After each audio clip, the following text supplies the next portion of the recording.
নমস্কাৰ মোৰ ইউটিউব চেনেললৈ আপোনালোকক সকলোকে আন্তৰিক শুভেচ্ছা জ্ঞাপন কৰিছোঁ।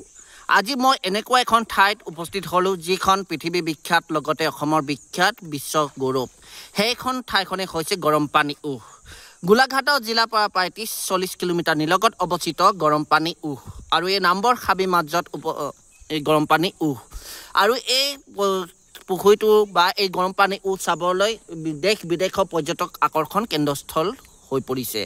আৰু অসমৰ বিশ্ববিখ্যাত যেনেকৈ কাজিৰঙা ৰাষ্ট্ৰীয় উদ্যান, মানস ৰাষ্ট্ৰীয় উদ্যান, ঠিক তেনেকৈ কাৰ্বি আলঙৰ গৰমপানী উহ বিশ্ববিখ্যাত।